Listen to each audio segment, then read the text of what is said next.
여러분 안녕하십니까? 헬로티비 뉴스입니다. 첫 소식입니다. 서울 지하철에 설치된 공기청정기의 성능이 기준에 미치지 못한다는 주장이 제기됐습니다. 서울시의회 이상욱 의원은 서울시가 지난 2020년부터 최근까지 307억 원을 들여 지하철 역사 내 대형 공기청정기 4,698대를 설치했지만 오히려 미세먼지가 증가했다고 주장했습니다.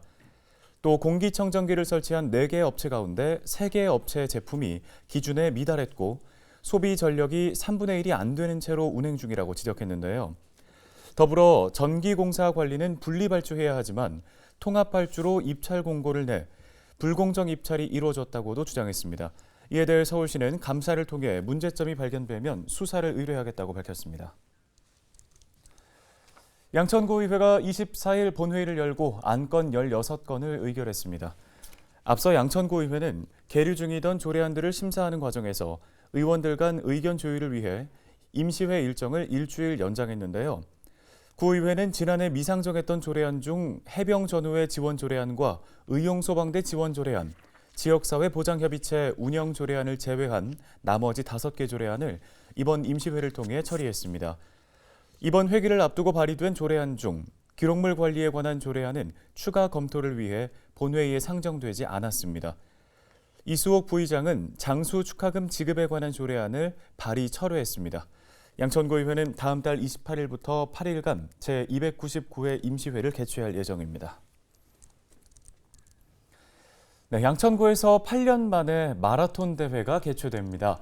양천구는 대회에 앞서 공연과 기념품, 경품 추첨 등 다양한 부대 행사를 준비하고 있는데요. 네, 종목과 참가비는 어떻게 되고 또 참가 신청은 언제부터 할 수 있는지 다가오는 양천 마라톤 대회 미리 살펴보겠습니다. 김진재 기자입니다.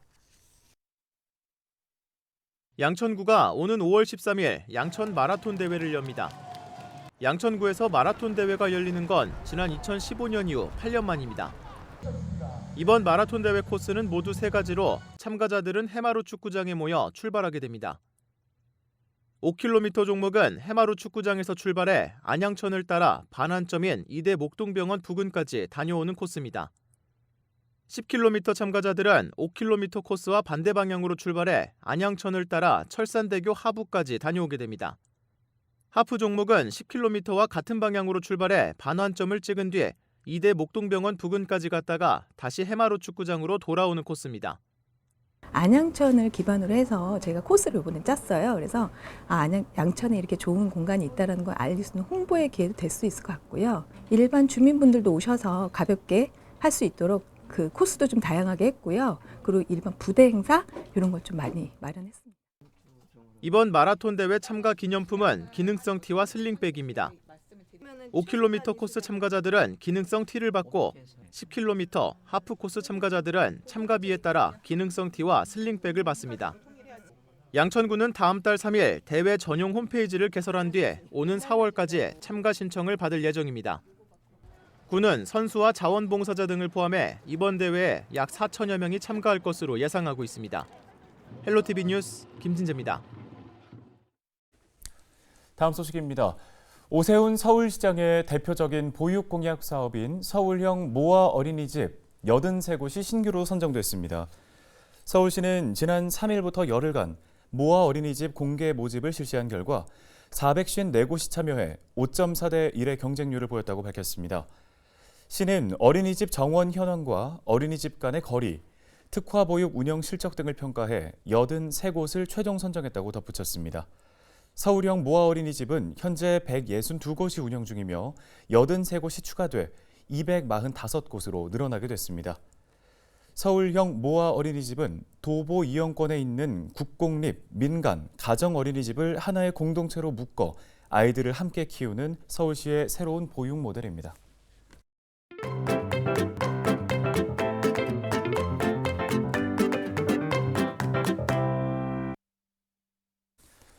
네, 신도시의 과밀학급과 농촌 지역의 폐교 문제, 어제 오늘 일이 아니죠.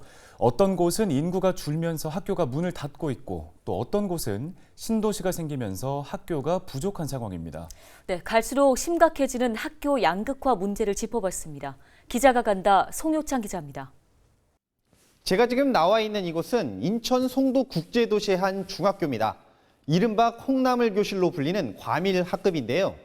이곳을 포함해서 송도 국제도시에는 과밀 학급 문제가 심각합니다. 인천 송도 국제도시는 지난 2003년 인천 경제자유구역 지정 이후 꾸준하게 인구가 늘어 현재는 19만 2천여 명대로 20만 명대를 앞두고 있습니다. 인구 증가와 함께 학생 수도 크게 늘었습니다. 문제는 늘고 있는 학생 수 대비 학교가 부족해 과밀 학급이 늘고 있다는 것. 정부는 학급당 학생 수가 28명을 초과하는 경우 과밀 학급으로 정하고 있습니다. 현재 송도 국제도시의 경우 전체 8개 중학교 중 7개 학교가 과밀 학급이고 초등학교 한 곳도 마찬가지입니다. 학교 신설이 절실할 수밖에 없는 상황입니다. 물론 이제 과밀학급에 대해서 신설학교를 짓는 게 가장 좋은 해결 방안이긴 하거든요. 학교를 새로 세우는 데는 시간이 걸리기 때문에 상황이 이렇게 되자 교육부가 대책을 내놨습니다. 오는 4월부터 사업비가 300억 원을 넘지 않는 소규모 학교를 신설하는 경우 교육부의 중앙투자심사 대신 교육청 자체 심사만 받도록 한 겁니다. 또 구도심에 있는 학교를 과밀학급이 많은 신도시로 이전할 때는 사업비 규모를 떠나 중앙투자심사를 면제하는 등 학교 신설과 이전에 대한 규제를 완화했습니다. 반면 아이들이 줄면서 문을 닫는 학교도 늘었습니다. 전남의 한 중학교는 지난 1969년에 문을 열었지만 학생 수가 급감하면서 개교 50년 만에 문을 닫았습니다. 태어나는 아이가 줄고 그나마 남은 학생도 전학을 가면서 전국 농어촌 소규모 학교들은 존폐 위기에 내몰리고 있습니다. 생활 여건만 된다면은 전세를 내서라도 시내권으로 이사를 가죠. 마을이 그 학생들을 학업을 유지시키기가 굉장히 어렵습니다.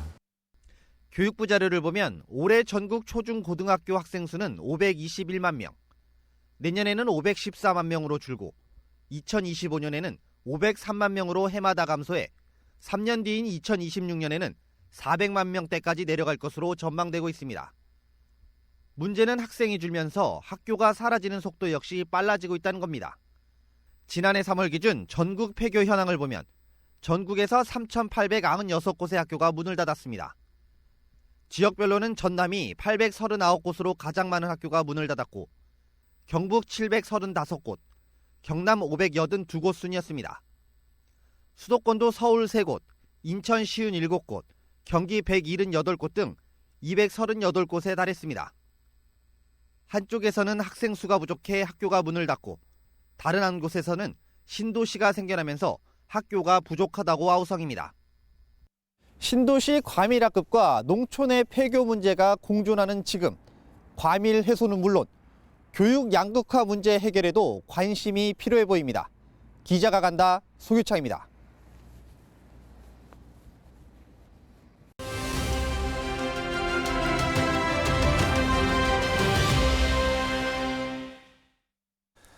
한국인들이 느끼는 삶의 만족도가 경제협력개발기구 OECD 국가들 가운데 최하위권에 그친 것으로 나타났습니다. 네, 관련 내용을 단국대 심리학과 임명호 교수와 함께 이야기 나눠보겠습니다. 교수님, 먼저 우리나라 국민 삶의 만족도 5.9점입니다. 일본보다는 낮은 수준인데요. 이유가 무엇일까요? 예, 제 생각에 우리나라 국민들이 분명히 이웃나라인 일본보다는 더 똑똑하고 더 알차게 사는데요. 아마 삶의 만족도, 말하자면 행복지수가 이렇게 낮은 이유는 우리가 행복을 계산할 때 분자값인 성공이나 성취, 양보다 분모값인 욕구나 욕망이 더 커서 결국 삶의 만족도가 낮게 나오지 않을까 생각을 합니다. 말하자면 성공을 좀 크게 해도 부모인 욕망이 더 크면 결과적으로 삶의 만족도나 행복지수가 낮게 나오는 것이죠. 또 우리나라 국민들이 비교를 더 많이 합니다. 절대적으로는 분명히 잘 사는 편인데요. 옆집에 사는 분들, 같은 직장에 있는 분들하고 자꾸 비교를 하니까 결국 삶의 만족도나 행복지수가 더 낮아지는 것 같습니다. 네, 또 반면에 아동학대 피해는 역대 최대를 기록했는데요. 언론 보도도 지금 끊이지 않고 나오고 있는데 이 부분은 어떻게 평가를 해야 할까요? 사실 아동학대가 증가할 것이라는 점은 이미 학자들이 코로나 시작부터 예측을 했었던 점입니다. 코로나 같은 재난이 지속이 되면 약한 취약증은 더 약해져서 문제나 병이 급격히 증가하게 됩니다. 아동은 취약층이죠. 우리 사회의 분노나 불안이 재난 중에 엄청 증가하고요. 이런 감정이 이제 취약한 약자들인 아동이나 노약자들에게 투사가 되는 것입니다. 국민들이 분노하고 화는 나는데 기성세대에 화를 내지는 못하고 약자인 아동이나 노인, 여성에게 화를 내는 것입니다. 네, 그럼 이제 이 삶의 만족도를 높이기 위해서 어떤 마음가짐을 갖는 게 중요할까요? 네, 여러 가지 원인이 있겠지만 저는 이제 주변 사람들과 비교를 좀 하지 않는 게 중요하다고 생각을 해요. 앞서 부모가 크기 때문에 불행하다라고 생각하는 것이라고 말씀드렸는데요. 부모를 작게 만드는 방법은 작은 일에도 감사한 마음을 갖는 것입니다. 사실 행복이든 불행이든 가장 큰 요인은 결국 사람인데요. 무엇을 가지고 있느냐가 아니라 누구와 함께 있느냐가 행복에서 가장 큰 요인입니다. 한 번쯤 지금 내 옆에 누가 있는지 곰곰이 생각해 보시면 좋겠습니다. 네, 알겠습니다. 오늘 말씀 여기까지 듣겠습니다. 단국대 심리학과 임명호 교수였습니다.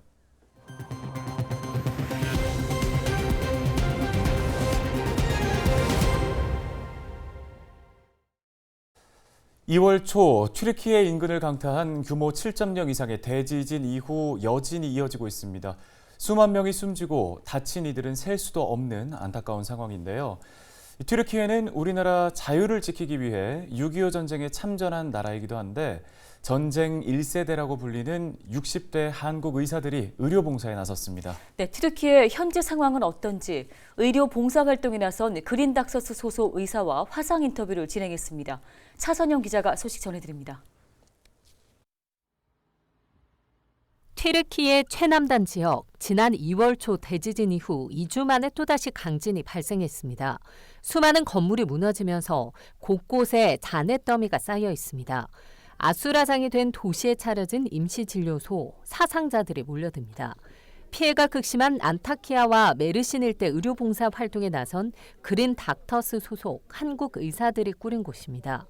이들은 지난 2월 17일부터 의료봉사에 나섰고 그 사이 강진이 또다시 발생한 겁니다. 다시 예진이 일어나서 또 건물들이 많이 또 부서졌어요. 환경 상태가 안 좋으니까 피부병 환자들이 많아요. 또 씻을 수 있는 곳이 없으니까 몸이 또 전염되기도 하고 곧 전염병이 돈다는 소문이 돌 정도로 좀 흉흉한 그런 이야기들이 있습니다. 지진 공포 트라우마로 고통받는 이재민들, 잔해 파편 등에 맞아 다친 이들, 국가 비상사태에 제때 병원 진료를 받지 못한 몸과 마음을 다친 이재민들이 임시 진료소를 찾았습니다. 일주일간 치료한 이들만 500여 명, 수많은 사상자가 쏟아지다 보니 의료 인력은 태부족입니다. 다시 예진이 일어난 안타키아 지역에 가니까 의사들을 본 적이 없을 정도로 아픈데 가니까 구름대처럼 몰려올 정도로 의사 요구가 상당히 많고. 튀르키예 지진 의료 봉사단에 참여한 3명은 전쟁 1세대로 불리는 60대 의사들입니다. 6.25 전쟁 당시 참전 국가로 우리나라 자유를 지켜준 형제 나라에 보은하고 싶은 마음에 망설임 없이 봉사에 나섰다고 말했습니다. 6.25 때 튀르키예가 와서 우리를 많이 도왔어요. 그 전쟁이 끝난 뒤에도 계속 남아있고 특히 우리 부산 유엔 참전 묘지에는 튀르키예가 가장 활발한 역할을 했다고 또 되어 있을 정도로 형제 국가이니까. 사실상 구조 작업은 종료됐고 생존자 지원과 재건 사업에 집중하고 있는 튀르키예 피해 지역. 사상자 치료를 위한 의료진들 손길이 자신들이 귀국한 이후에도 튀르키예에 많이 닿기를 바라는 마음을 전했습니다. 헬로티비 뉴스 차선영입니다. 은평과 김포공항을 이어주는 공항버스 6105번이 다음 달부터 운행됩니다. 6105번은 정릉 기름에서 김포공항을 오가는 공항버스로 기존 노선에 은평구와 평창동 7개 정류소가 추가되는데요. 6105번은 은평 지역의 신설 정류소는 불광역, 동명여고, 연신내역, 박석고개, 구파발역 등 6개입니다. 오늘 3월 1일부터 운행되며 김포공항까지 소요 시간은 구파발역 기준 30분입니다. 뉴스 마칩니다. 네, 고맙습니다.